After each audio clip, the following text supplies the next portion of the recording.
So anyone else want to join in and give me shit, Might as then well you're more start. than welcome to. Yeah, let's go. Friday. We made another week, boys. Friday. We Yeah. made another week.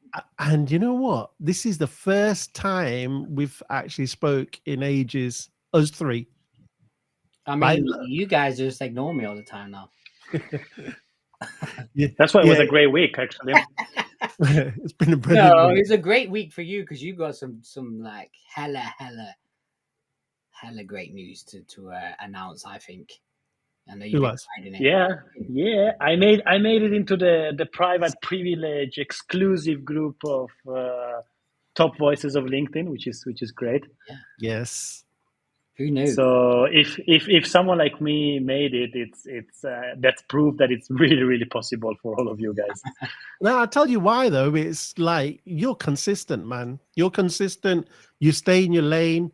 You practice what you preach. You execute, and you help others. And we were just talking about that with our guest that's going to come on. And by the way, we've got a wicked guest coming on. So yeah, you're going to enjoy this one. But firstly, let's say hi to everyone in the chat. What's up, Ian? How you doing? He's in. I'm surprised Lena's not here. Where the hell's she at? Like, yeah, where's that watch? Come on. Where's our brand ambassador, Lena? Yeah, no. Vicky, how's it going? Hey, Diane, how you doing? Whereabouts are we in the world? Let's get some flags in the chat. Come on. Yeah. Drop in the comments. How's it going? Yeah, good things that are happening this week for you guys in the chat. Let us know. I'll tell you a really good thing that's happened to me this week. I was going to say, have you done something good this week? Yeah, and it's not a big thing. It probably doesn't seem like a big thing, but I deactivated my Twitter account. Yes. Boom! Tell us why, though. Tell us why. Yeah. And you know what? I can't believe how much it's helped me. Like, all I was reading on Twitter, and it's probably my feed, but it was just like toxic shit, man. And all I needed to do was stop reading that stuff, and my moods lifted, man. I thought you were going to tell us you're using it instead of your sat nav. That's probably why it helped. I probably need to get rid of my sat nav. That'll make me even better. You just need better friends, mate. That's the reality. I think Twitter is the first step. Then you need to cancel me and Wes. Well, I don't follow anyone on Twitter, and no one follows me on Twitter, so they can't do anything there. There's some good, like, let's before we crack in, like the A-Towns in the house. Look, Melissa, Scotland, Canada. We got Scotland, we got Canada, we got Atlanta. Wow, mate. Yeah, man, A-Town. Love it. And then somebody's already talking about football, Vicky Smith. Yeah. Vicky, Premier League is back on today. Yeah, sadly, we started last week and we're not doing so. Yeah, drop any questions that you have throughout this live. This one's going to be for all designers out there. Unfortunately, this is not my bag, so I'm going to do less of the talking after the introduction. It's going to be a great episode because of that. Yeah. I can't wait to hear what he's going to ask you in a bit. Can't wait for us to shut up, isn't it? All right, well, let's get started. Enough of us, like usual. So we're back and live this time. A couple of weeks ago, we recorded a broadcast with the man himself, Rory Sutherland. Did you guys watch it? Drop it in the comments. If you didn't, it'll be uploaded to our YouTube and Spotify and all of those places for you to listen to and watch next week. But yeah, today we're going to discuss design education and how our guest feels like it's failing creatives coming up. And he knows a thing or two about design. He's been in the game for over 2 decades. I want to ask him this, actually. He went through the traditional design education route. So why does he feel it's not delivering in today's world? And I guess what's the alternative? We're going to bring him on. He's one of the most prominent logo designers today. He's been in the game for over 2 decades, like I said. He's followed by almost 100,000 people, and that's just on LinkedIn. He's partnered with Chris Do in the past and the future, and currently does so. He's a creative partner at the Lincoln Design Company. He's also now recently on the design advisory board at Canva, and most importantly, founder of Made by James. It's none other than the man himself, James Martin. This guy. What up, James? How are That you? is the longest and most wonderful intro. I like it all rattling off like that. It's quite nice. Good. And yeah, Premier League starts tonight, doesn't it? So Yeah, that's you always know what? exciting. I was going to ask you about that later, but I can't believe we got into football straight away. No, I mean straight away. Do you know I don't even like football that much, but I just watch it because it's like something moving on the TV. And I quite enjoyed the Olympics. The Olympics was quite nice because that was everybody seems to kind of cheer up when the Olympics. True. Don't they? It always It's easier gets- when it's national, isn't it? Otherwise, there's a lot of toxicity going on in the clubs. Yeah, The I nationals think are the so. better. Yeah, I think when it comes to something like the Olympics, it definitely it happened over here, didn't it? Was it 2012 or whatever it was? I can't remember. When was it? It might have been 2012. Like just community, community is like we were talking earlier, it's fucked right now, isn't it? Like people are so fear, scared, social media is toxic, crap going on in the UK with all the riots, the wars around the world, assassination attempts. Do you know what I mean? Like it's crazy out there right now. So a little bit of an Olympic joy feels good every now and again. Yeah. Definitely does. And you talking about putting joy back into the game, like Look at that segue. Love that. Yeah. He loves it.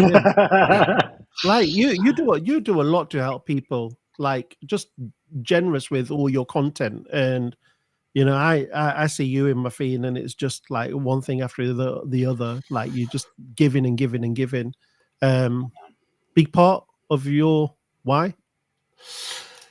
Well, yeah, the why. I mean, I think we're always the why is always evolving, isn't it? I think my why originally was quite a little bit more selfish. Survive, get through, pay bills. And then, design for me, especially in the early stages, or creativity was the thing that essentially saved my life, which is probably why it means so much to me, and the industry means so much to me now. It was something that got me back on track and has helped me, find some clarity in my own life. And that's probably a big reason why I give so much now, is to try and help others do the same, essentially. And I talk about it as it's a personal brand that's just got well out of control. Like this was never meant to happen. Do you know what I mean? It was originally 20 years in the game, for a lot of those, and still even today making it up as I kind of go. I think this is the other thing about the kind of internet and the design space and the education space, is that I think there's too many people claiming that they've got it all figured out, and nobody's got this whole life thing figured out. Nobody's got pricing figured out. Nobody's got clients figured out. I think it's the constant, we've been taught to hook and grab attention, and sometimes the best way to do that is to lie. So I think a lot of that's what's happening right now. So I can't change the world, and I'm not saying that I'm perfect by any means, but I will always try and give my honest side, a real side, and it doesn't always go down too well. And like I said, I still make mistakes, and I will continue to do so. If I'm not making mistakes, I'm not trying hard enough. That's the way I look at it. Exactly. I don't think there's anything wrong with wearing your heart on your sleeve, man.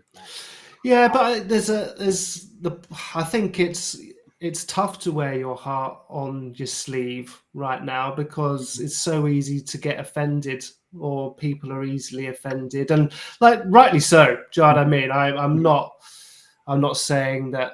The problem is with the way the world communicates now, especially in a social media bubble, it's very easy just to be a cunt towards somebody else and not matter. Do you know what I mean? Because you just keyboard warriors and all the rest of it.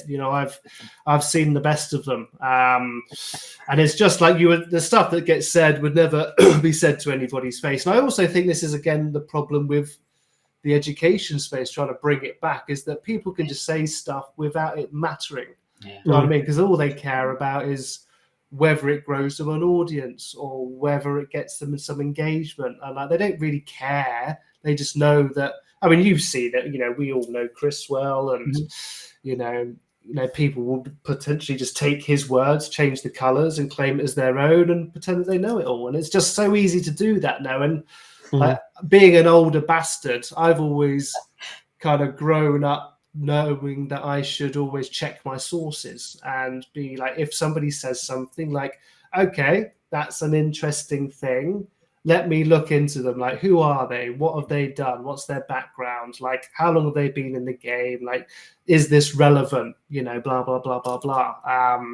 But that's not often the case now. It's like, oh, they've got 200,000 followers and they're saying something, they must be right. Yeah. Do you know what I mean? And that's it. That's it. That's the barrier to entry now. That becomes the validation, right? Oh, the followed account is yeah. Yeah, and I hate to talk about social media because I've been very blessed that I wouldn't know you guys without it. I think there's such a powerful side to it, but there's also the other side to it. And you know, we were talking about, you talk about Twitter, Ash, and we were talking about Instagram before we came on. It's like, well, the content game I started playing 12 years ago was the community was still there. It was still artists supporting artists, creators supporting creatives, designers supporting designers.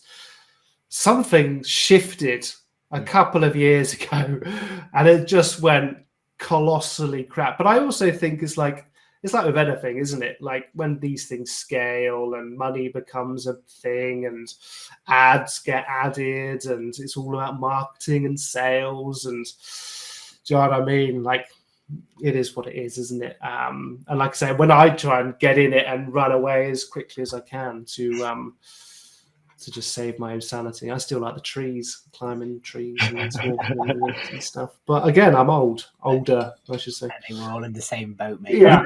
You mentioned something there earlier on when you said everyone's still figuring it out, and I think that's a good thing. I think we should all carry on figuring out. We shouldn't be seen as a dusted. I love being a work in progress, and I think that's important.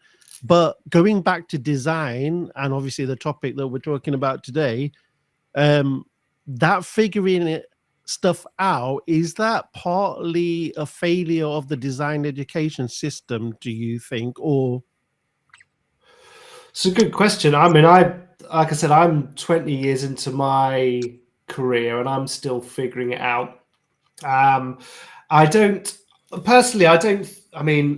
think education, like there are some fantastic educators, there are some fantastic schools, there are some fantastic coaches, mentors out there. But with that, there's also the other side of it.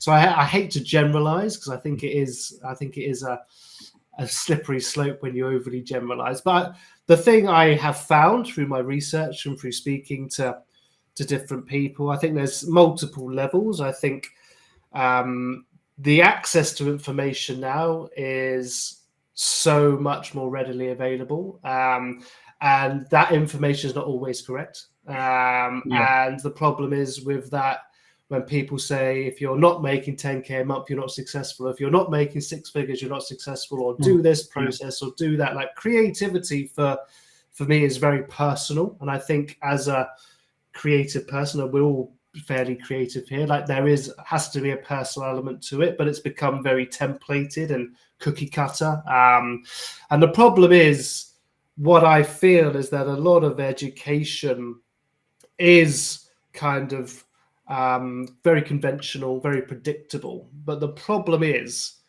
the real world is very unpredictable. And what's happening is people are being set up and given all of these bits and pieces. And a lot of the times they break in the real world. And that's when confidence gets a hit. That's when self-doubt rises. So for me, I don't think necessarily what people are learning is wrong. I just maybe think that they're not learning the right things as much as they should do. Like like bringing clients in, I think is a key thing. Like real world knowledge and real world processes, and like understanding it's important to be flexible. You know, kind of like the cool thing in the creative world now is like that I've seen. You can see it kind of like reverberates a little bit around. Is like designers know better than clients, and like so what's happening is there's this like constant battle. Do you know what I mean? There's this kind of clients versus designers thing, and it's absolute fucking bullshit. Do you know what I mean? Because you have to be able to build relationships. Like business is a people first. Like design is a service-based industry, which I think a lot of people have forgotten as well. Like, but this whole idea of leaving the clients outside and they don't know best and they don't know what they're talking about is absolute cock. You know what I mean? And I don't know who's been sharing this stuff, but what it's doing is it's putting designers on the back foot and it's putting clients on the back foot. Yeah. And the other problem is that usually the first time a designer and a client have a conversation, there's money involved. And the problem is when there's money involved, everybody's a little bit like, like, ooh, do you know what I mean? And designers aren't prepared for that, especially younger designers. Like some of the guys and girls that I'm speaking to can't even get on a call with their clients. So you can have all the sales knowledge on the planet, but you know, if you can't speak to people and you can't build relationships, and the first conversation you always have is about money and trying to make as much money as possible, you're going to struggle. So for me, it's like I said, I think there's so much great information. There's so many great leaders out there, but you have to go and find them and you have to go and learn from them. But there's also so many other people who are just in it for the wrong reasons, I think, to do certain bits and pieces. And essentially, I think a lot of the time designers are being set up, you know, with the tools that they need, but those tools often break in the real world. So how can we fix that bridge? And I think it's client involvement, and that's something that I'm big on in the stuff that I'm going to be doing moving forward, is actively bringing clients in. And, you know, I will speak to like designers and they'll tell me that they haven't got any clients, and they'll be smashing like 10, 20 hours a week on creating content. And I'll ask them, like, have you ever asked if your clients search social media for designers? Exactly. And they're like, no. And I'm like, you've probably wasted 20 hours a week for 4 years. Do you know what I mean? Yeah. Like, because designers are living in a vacuum now, especially in this world. Like designers teaching designers to teach designers to teach designers. Do you know what I mean? It's a problem, and it's pushing clients, the people who are actually going to pay them, further out. Yeah. Because, you know, even like designers now are creating websites to show off to their designer mates. They're not trying to show off to clients. You know, you can even see like some people's Instagram bios and LinkedIn bios. It's all this crazy wordsmithery of all these long strategic languages, and clients are going, I don't have a fucking clue what that means, son. Like, do you know what I mean? As a designer, I don't even know what that means. So you've already kind of like, you've fallen into that trap, haven't you? And I think that's the thing. It's the distractions, it's the traps. And with the way like we absorb content, and you know, the way where a lot of education is done, like whether it's via YouTube or whether it's done via a TikTok or Instagram or whatever, there's this barrier, isn't there? And I think people, you know, are the key, like those soft skills that aren't being taught, you know, the flexibility, you know, this whole idea of make as much money as possible isn't like, the real world doesn't work like that. Sometimes you just got to pay your bills. Yeah, sometimes, 100%. Yeah, sometimes you just got to wiggle to make it work. And sometimes, like we're going through right now, it's tough out there for designers. But, you know, you can't just like hold fast on your prices if you haven't got any work. You've got to move. You've got to do something to work it out. So, yeah, I mean, I could talk about this for days, mate. So, yeah. I think we can relate to that, though. Like, you know, just that whole, like, hustle side of people, you know, looking back at my journey, I was never taught anything like that at university. You know what I mean? I think the worst thing or the best thing that university did to me is they told me I had it, and all I had to do is get my degree to make it work. Yeah. And as soon as he told me that, Yeah. I went. I was like, You know what's the interesting thing on that, Wes? The creative school is not taught business, and business school is not taught creativity. So when we go into the work, those two worlds are clashing. yeah, totally. And I think that's we are set up for failure into building up relationship from a creative point of view. If on the other side of the table is someone that has a business mind, Yeah. kind of in his mind. So there is a bridge missing, right? And all these wonderful creatives, they have the skills. They go into the workforce, and then they have to figure it out how to make money out of it, because they're not being taught the fundamentals of business, I think. There's a gap there. And I don't think that's just exclusive to design, by the way. I think Creativity. yeah, well, creativity, but Strategy, just all of it. generally theory in a lot of things, apart from practical stuff like the sciences and medicine and stuff like that. But when you come to writing, any kind of creativity, there's nothing to kind of help you to actually how to find that work, do the work. And I think a lot of that, for me, generally, especially in my experience, and it's not design, I'm on about just marketing and running a business. I've learned actually by just doing it, Yeah, right? just to learn, And making that's those how we do mistakes this. and That's how we learning get through from life. those Yeah. things. So do you feel like there has to be some kind of fix? And I know it's not a 5-minute fix or a quick fix in the education system. Do you feel like there needs to be something to bridge that still? Yeah, I think, I mean, something that I introduced into and I have been doing it for many, many years. I call it like the sandbox. Right. So like we talked about there, Martin, you mentioned it, like business creativity, businesses, like the thing in the middle is money. Yeah. Do you know what I mean? You can't build relationships when one's focus is saving and one's focus is making as much as possible. Do you know what I mean? So what you got to do, I think, is, and it's something that's worked very well for me, like when we talk about like growing relationships and all the rest of it, is having this thing called a sandbox. And a sandbox is basically where you open up your time to clients, or you go to events, and money isn't even on the table. Do you know what I mean? You've got it's a great way for you to learn to articulate the value that you can bring. You can offer your advice, you can offer your help, and on the same time, what you can do is you can learn about your clients. You can learn about the vocabulary, right? You absorb the way that they talk. Yeah. Exactly, and I think that is probably, like, for any designer that is listening that doesn't have some sort of sandbox environment for learning, testing, just having conversations, like, it will make you, like, it will increase those soft skills. It will help you getting better to talk about the value that you can bring to people. You'll learn a lot from other people.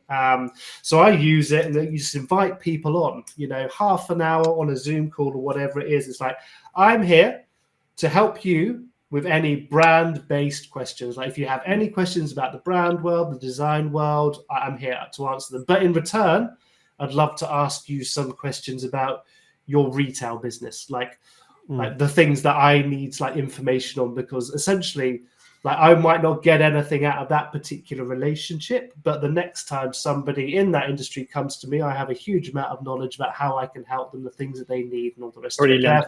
Therefore, it becomes like a very, when it comes to sales, you know what I mean? If you have that background knowledge that you've been given by somebody else in that industry, it does help. So, but then again, I think it's like when you, like we've talked about it again, like when you remove money from the conversation, everybody relaxes and everybody starts to be themselves. And I think there's this constant pressure, and times are fucking tough right now.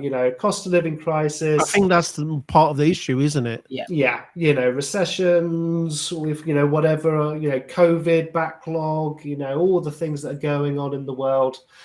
I think there's a lot of pressure, and I think, there's this, when the conversation is about money, like we've talked about, like, it creates this automatic barrier, and sometimes you need to remove that barrier to think of the longer picture. Now, I know it's tough out there, and I know it's not always that easy, but sometimes the pressure can, you know, turn you in a different direction.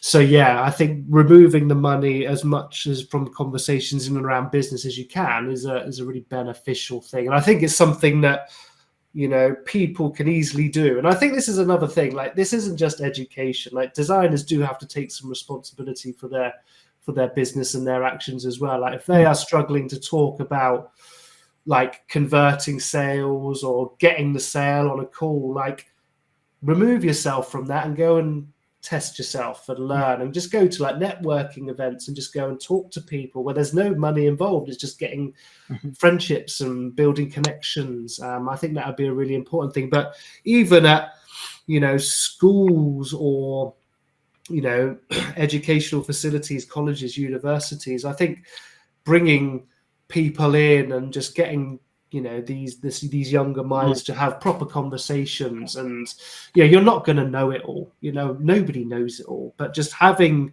conversations where there's no money involved, I think is a huge thing. That, you know, with these fucking things that we're on, like human connection is dropping, isn't it? Yeah. Community, you know, there's like lacking, I would suggest. So James, basically, it reminds me a bit like learning to drive, isn't it? You go to the driving school, you learn how to drive, to go to the roundabout, highway and everything. But actually, in reality, the way that you learn to drive is when you're alone on your car in normal traffic situation. That's kind of like those first couple of months are the formational ones. So the question in there is like, is it the design education that is failing, or is the preliminary work situation of those designers that is failing? Let's say an agency, right? For example, is the agency not giving enough preliminary support to these young creatives to go through that learning expansion after uni, for example? I don't know. I mean, support is a very important word. I think designers, especially coming into the industry, do need more support. But again, you know, I speak to a lot of young designers coming in from college or university or like those kind of early years, and they're going straight into freelance.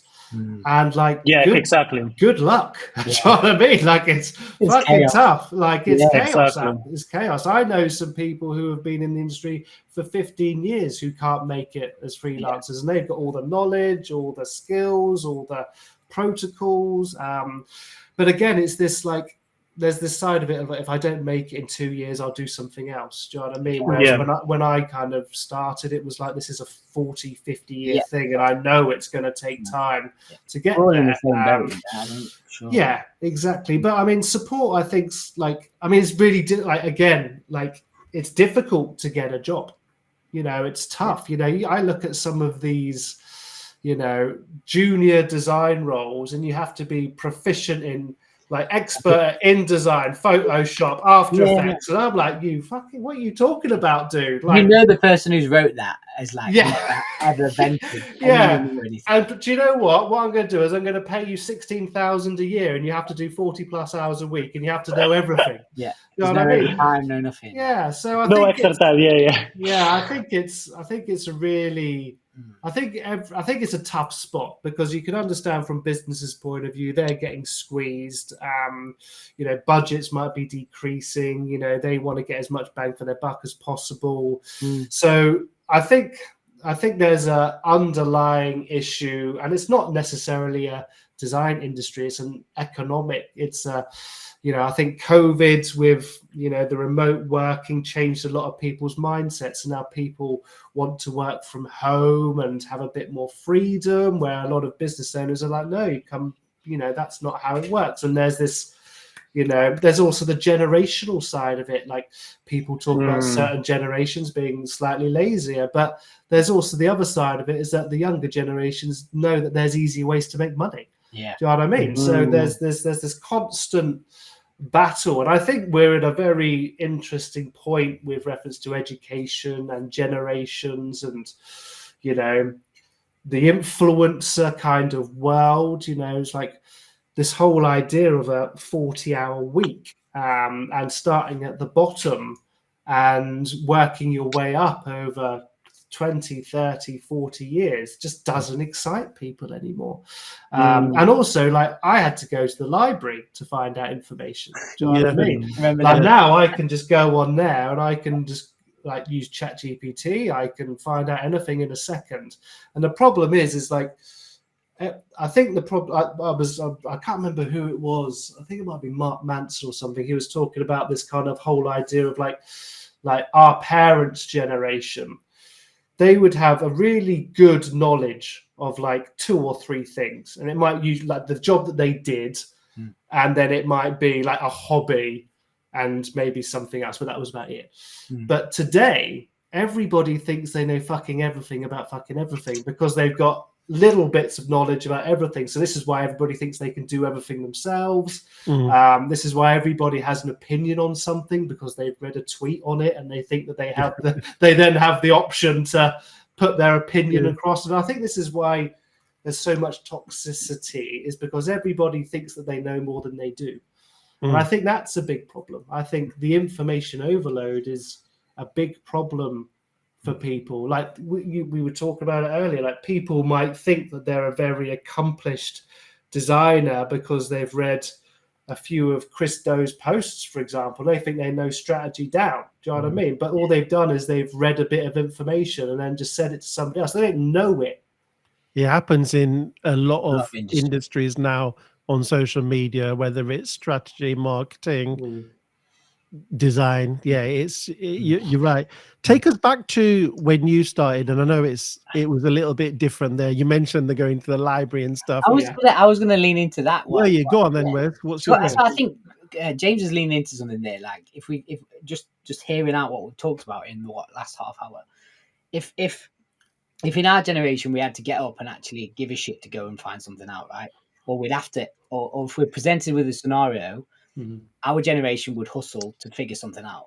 But the current generation, everything's in front of you. So like, you don't really have to put that much effort in. So therefore, you're not realizing and finding things out along the way with your test and learn approach, right? You know, we need to get from A to B. In our generation, right, how do we figure that out? Is it a map? What's in our way? Do we just go and walk and find out? Do we get lost? In this generation, it's I'll plug it into a computer or a device and it'll tell me and I'm done. You know what I mean? Like, so there's none of that like life skill that comes in the way. Like, if take that scenario of getting from A to B, if all of us at 20 had to get from A to B, then and we suddenly came across a highway and we had to find out how to get across it, or we suddenly have to, you know, get a bridge but the bridge is closed. Like, we had to figure that shit out, right? We had to find out how the fuck do we get across this highway now? But present day, it's like, all right, there's a highway there, so I'll go another way.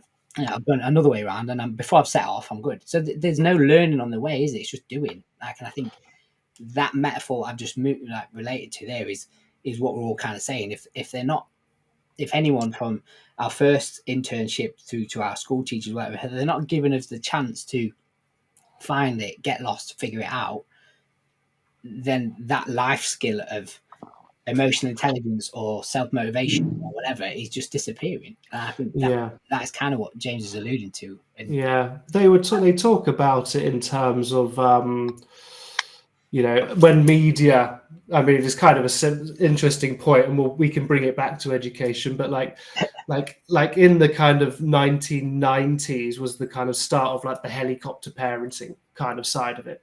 Do you know what I mean? And it was kind of like protect, you know, kids can't go out and play on the streets anymore. You know, they're going to get kidnapped and all this kind of stuff, which is true. It does happen. I'm not saying it doesn't happen. And then I think it's now the next generation is snowplow marketing, they call it. It's not marketing, snowplow parenting. Wow. Do you know what I mean? Where like it's now like super protective. There's like parents who go to like they'll go to like job interviews with their 20-year-old kids to get them jobs, and it's just the world has changed in such a dramatic way where it's very much a protective kind of thing. And I mean, you know, anthropologically, I don't even know if that's the right word, but if you go back in history, like humans, like, you know, we were built in a certain way to survive, and you would, you know, not that it's right, but like the tribes still to this day, like to become a man, they would go and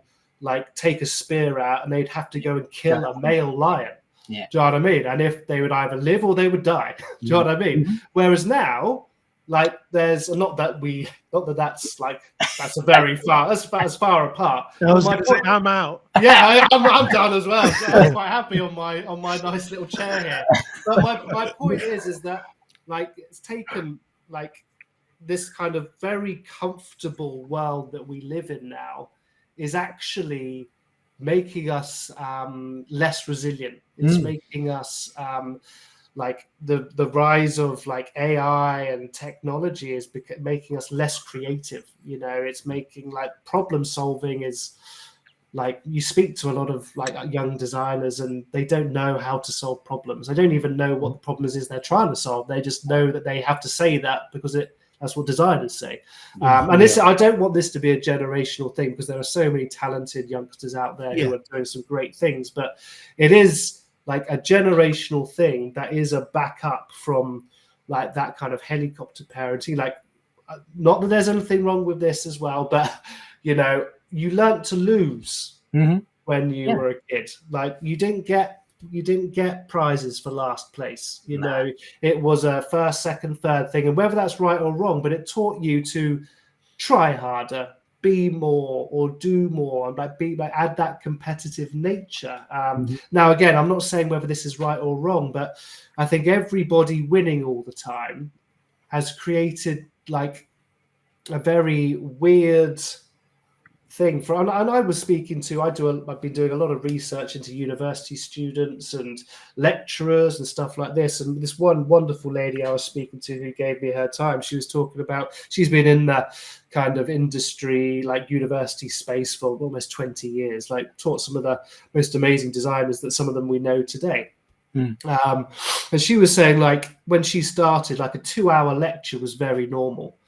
Now she's told, don't make lectures more than half an hour because the kids can't concentrate. Do you know what I mean? Like, how are you supposed to learn anything in that time? How is the education system supposed to help these people? Like, if they're only allowed to do half an hour lectures because the kids can't like stay entertained for that long. I mean, it's mad. Do you know what I mean? And that's only like over a 10-year period, 20-year period. So in another 20 years' time, what's it going to be like? Lectures have to be 5 minutes long because people can't concentrate for more than that because of all the dub. Yeah. You know what I mean? It's wild when you think about it. So this is why I don't think it's necessarily like blaming design education, universities. There's something much bigger happening here, like a society kind of problem, community problem, where people just want everything so quick they get to something. I think it's gonna be a problem, which is why there's so many designers right now without work. How do we start on the journey to fix that as experienced people that have been in the game for a while? I mean, I'm talking about yourself here. Yeah, I mean, I try and give as much information and be as real with people as possible. I think telling them how the real world works, I think, is essential. Not painting this beautiful. I mean, this is again the curated feeds, the everything's great, the posing in front of cars I don't own, that kind of era. Yeah, I mean, it's a problem, and people want that, you know, and they don't see the failures, and they don't see the pain, and they don't see the trauma, you know. And that's something that I've always tried to be very honest with. Like in my book, when I'm on stage, every time I go on stage, I cry. So I talk about sexual abuse and addiction and all the bits and pieces that I've gone through, because it's real. And I think like trying to get people, I mean, it's really difficult. It's not about being vulnerable and like opening Pandora's box to a load of strangers. But I think when you do have the opportunity, you know, telling like the whole truth rather than just the beautiful part. Do you know what I mean? Yeah. I think getting people to understand that there is a journey and there is people behind, you know, what people are seeing of me today took me 40 years to get to. You know what I mean? Like what people have seen over the growth over the last couple of years has taken me 20 years. So it's Yeah. not like an overnight thing, and there's been a lot of pain and trauma in between all of that to get to this point, you know. And I think maybe just a slightly more honest curation of people's experiences, and this is what people are doing now. This is like not just me. There's some great people being very honest about their journey and their story, and I know you guys here are very into that as well. So I think it's just being more, you know, more focused on that. I think is a really important thing that could start. Yeah, I agree. How do you generally, well, not how do you use it now, but when, because you suggested earlier on this whole personal brand blowing up for you was almost an accident, right? Yeah, massive accident. How did you start using it? Was it just to showcase your work? Yeah, start off it was purely I realized that if I shared my this was Instagram early days, like 2012, 2013, which feels a lot longer than it is. Yeah, about 12 years ago.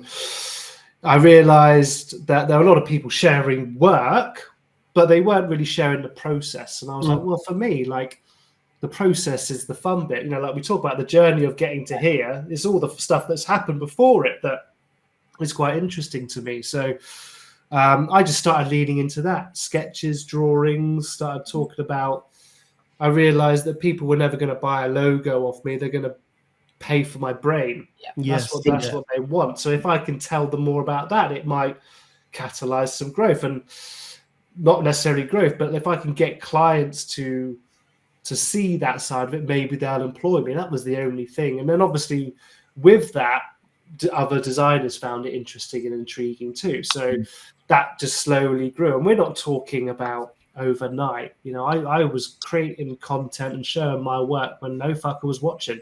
I just kept on doing it. Before there was algorithm talk, before there was growth, it was just purely about, like, I'm a little guy who lives in a little village in the middle of the UK.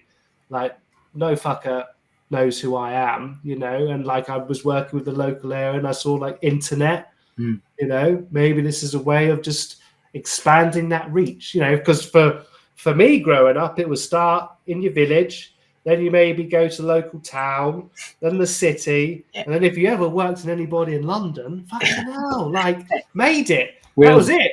And that was it. That was the ceiling. Once you work with people in London, great, like big city boy now. But now, obviously, with this technology, you know, I work 85% of the people that I work with. I mean, Lincoln Design Co, the studio that I'm at, is in Portland. Do you know what I mean? Yeah, Working with freaking Nike and all the best people on the planet. Like, also best people, but some of the coolest people, I would say. So yeah, for me, it's like, this whole idea was just a way of just sharing stuff, and over time I've just been very consistent with it. You know, back then I was charging like 150, $200 a logo, so I was cleaning up. Do you know what I mean? But over time I've realized that, you know, that's probably How much are you charging now? a bit more than that. But yeah, I mean, I'll be very honest. You know, I generally start at like 10K plus, and like, and that's purely because that allows me to kind of do the kind of work that I would like to work with. And I, you know, I've gone through that kind of era of, you know, I know how I don't want to waste anybody's money, and I know it sounds like by charging them more money is doing the opposite. But in fact, I know that 10K with me can make them hundreds of thousands. Yeah, amen. I always try and break it down as investment, right? If like what you're willing to invest each year, like in your business as a visual identity, like exactly. And you got to prove it. You got to prove that you got to set those success measures, and you've got to be able to back it up with good case studies and all the rest of it. You can't just be chucking shit at a wall. But you know, I think so to go back to your question, Ash, it was just a matter of, you know, just a constant, like I said, it is an accidental personal brand, because you know what, I would love not to be on social media, because I'm a father now. I've got an 18-month-old boy. But I've also got millions of people now who across Instagram and all the other places who I want to show up for as well. And this like, I know I needed support when I was young. I needed the help, and I want to try and I'm trying to open the gates as much as possible and give as much information away as possible as I can to try and help as many people as possible. And the reason I talk about sexual abuse and the reason I talk about drug addiction and alcohol addiction is because I know by opening up about that, other people feel that they can open up about it. So I'm trying to use the platform to just bring a little bit of realness. Yeah. Let's dig into then the real James, shall we? I've known you through socials for a long time. I said before the call, it's been too long that we've not caught up. Yeah, it's been a while. But I've got just looking at you from an outside in, not knowing you, I'm curious to know what songs do you sing in the shower? Like what? Do you know what? I've got a very eclectic mix of music taste. I'm big into Sam Fender right now. I'm big into. Yeah, wow. Love him. I went through Jack Johnson phases. Yeah. Ben Howard. Yes. I do like a melody, and I do like to sing. What's your shower belter though? What's the one that you belt out? Come on. I'm more of a bath man. Are you? I mean? Well, I don't really have. I mean, I'm quite enjoying Hypersonic Missiles right now. That's kind of like probably. I said, look, anything Sam Fender. I don't know if it's because it's the dyslexia or the ADHD, but I've done this from a very young kid. Like even when it was tape and cassettes, like the Sony tape, like whatever it was, I will listen to one song. I will listen to one song on repeat all day. Yeah. Until you're sick of it. Until I can't listen to it anymore. Yeah.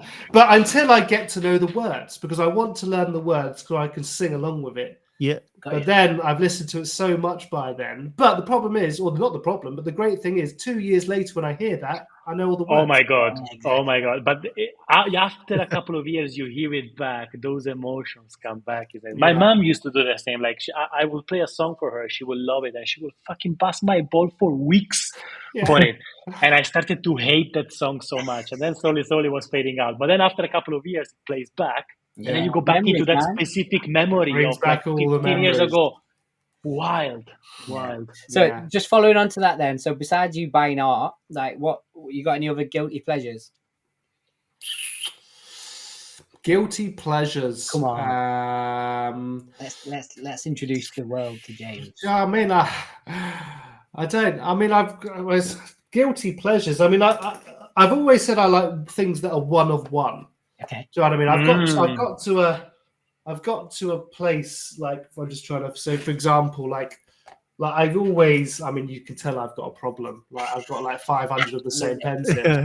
But like for me, like these little kind of field notebooks. Yeah, these have always been like something that I've. Sorry, my thing's gone a little bit blurry. Yeah, mine's.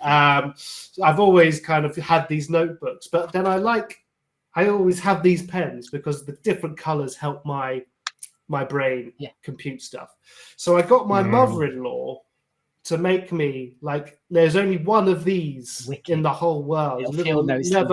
Little sleeve that I can put my pens into that I like, and it was built for me. So the guilty pleasure for me is having things that are one of one, and there's loads of stuff in here that I bought at conferences, for example. Yeah. And they're like one of 20. But then what I do is I go and walk around the conferences and get everybody to sign it, so it becomes a one of one. Yeah. So I've always liked this idea of having things that are only like there's only one of these in the world, and there's only one of those in the world. But I make them one of ones rather than spend lots of money on it. This is free. Do you know what I mean? So guilty pleasure is having things that nobody else has, which is a. I mean, if Aaron is watching this, those are in production tomorrow on his website. Well, he can call my businesswoman. She can look after him. So then to wrap it all up, we always love to ask, a question from you to us. So you got any questions for us? How did you meet? How do we meet? Yeah, because it's a very eclectic mix of reps. They're How- all how- like they're in Tell the different parts of story. the Let me world. just before we answer that, when you say that, do you see us as very different people, or do you see some similarities between I see a common thread. what's that common thread? Wankers. Countenance. Yeah. There we go. Very close. Very close. No, I think the common thread is an attitude. Yeah, I think you all see the world in the same way. Yeah, I agree Um, with that. Yeah. and I think that's the common thread. But there's obviously clear, you probably haven't grown up with each other. You must have just crossed paths at a particular point. it feels like we've grown up together though. This is the yeah, weird I thing. wasn't- Oh, I wasn't born when these guys were growing up. yeah, he's the So- baby. This Yeah, kid. he's the baby. Yeah. You look the oldest, Martin. What are you talking about? Yeah, man. So I'll cut it short. We've got an interesting story, but yeah, we all met through Level C. So we all met as budding strategists. I love Me that. and Martin were on the same team, and then we kind of adopted Ash in the long run. I just kept hanging around until they said yes. Yeah. But yeah, that's how it started. And weirdly, we always keep saying we're going to do a live and tell our actual story because it's quite interesting. And now we're booked till like March 25. It's interesting to us, I think. Yeah, exactly, Martin. So Level C, how has that helped? It's helped this relationship. Yeah, it's helped put us A lot. together. So is that a no then? I think, it's good and bad. I think it's helped because it's got everyone trying to think and push, in a similar way. Mhm. But at the same time, it ends up kind of cannibalizing itself because now everyone's thinking that way and we're all kind of competing for each other. And it comes back to the top of the call when we're saying how we get through life and how we educate ourselves is by doing. Yeah. And all of a sudden, people have just got a credential and they think they're strategists, and that's the problem because they need to get out and do it to earn it. You know what I mean? I wrote a It's post done about full this circle. earlier on. Yeah. I wrote a post about this earlier on this week. It is exactly that, what you said. It's like, and speaking to what you were talking about on social media as a whole, people copying carousels and other people's work and claiming that they're experts, but you don't. I mean, I think you'll never become an expert, and you shouldn't, right? Because you're always learning. But I think that's lacking in a lot of industries. So, yeah, it's great. Like on Wes's point, it's great that it starts you thinking in a certain way, but you should go further than that. I think any school, you should go further than that. Yeah. Any course, any school, any education program Yeah. or system, I think gives you the basic, and then you need to. What else has alluded to this whole call, which is now coming back out about Level C, is the community that it's created and the people that we know. Yeah, Well, the they- people, the they've friendships. been amazing. Priceless. Yeah, That's priceless. That's the most valuable bit to me out of Level C. Yeah. Yeah. And there's people in the chat now that are Level C is that we've all kind of got that DNA. Yeah. And I need to tell you something about real confidence and authenticity, because I was following Ash for a couple of years before I met him, and when I had him in front of me in the same room, he was exactly the same person I imagined him to be online. So he was exactly the same representation of online to offline, and I think that's so rare, so rare. And I think that is the ultimate testament of someone doing content the proper way. When you finally meet that person offline, and it's exactly the same representation as that person online. Yeah. And that's so rare, so rare these days. Ash has a completely opposite story about me. I tried to run the other way, and that's no lie. Try to run the other way when I don't see myself as a prejudiced type of person, but when I saw this guy, I thought this guy looks trouble. I don't need that trouble in my life. Yeah. But it was the total opposite. It was the total opposite. So it all ended well. love James, we can't let you go without plugging a few things because we Plug your life. obviously the book, which is great. That's one thing And that's made by James. you should by cop that James. book. But courses as well. You do plenty of them. I don't, as you can tell, I'm not very good at sales. So if you just type in Made by James and you want to learn something, most of it's free. There you go. That's my sale. Do you know what I mean? Wicked. Yeah. Most of it's free. But yeah, it's been a lot of fun being on Yeah. here. Thank you, man. I'd love to come back for a round two. Yeah, keep in touch. Yeah, We might be simmering up a little like Christmas party online yet, so that's going to be interesting. love that. Yeah. Well, I'm busy. You could be Santa. You could be Santa. I never even You know what? I'm also busy, James. Yes, you know what? I'm actually washing my hair that day. We were looking Love it. for a Santa. Yeah, we Yeah, were. were you? Yeah, Yeah. All right. perfect. Wes can do that. He looks like the oldest. here. Yeah, I've got the belly, mate. You just couldn't No, fit no. in like down here. Yeah. So we're going to put you back in the green room. Feel Yeah, free man. to leave and we'll catch up later. But thanks so much, man. Mate, Thanks, it's a chaps. pleasure. Nice to see you both. Have a lovely Pleasure. weekend. All Yes, three mate. of you. Have a lovely And you, weekend. buddy. Right? Yes, Bye. mate. Love you, kid. Bye, bye, You can bye. do you, bro. Bye. Wow. Nice. Another guy much nicer than us, isn't it? Isn't So he easy to do. lovely? Oh, Yeah, I'm honestly, it's like what you see is what you get with him. Yeah, mate. Heart on his sleeves, and Yeah. yeah, it's exactly the same online, offline. Mm. But another amazing call, guys. Yeah, mate. Say like Sarah's leaving. Sarah sees Racker's in the chat. JP's in. There's been a bunch today, and we'll Thanks, get a lot of everyone. thanks. that- Tyrone, Lainey, Good. Diana, Sarah, Farah, John, Racker, appreciate it, guys. Yeah. Thank you all.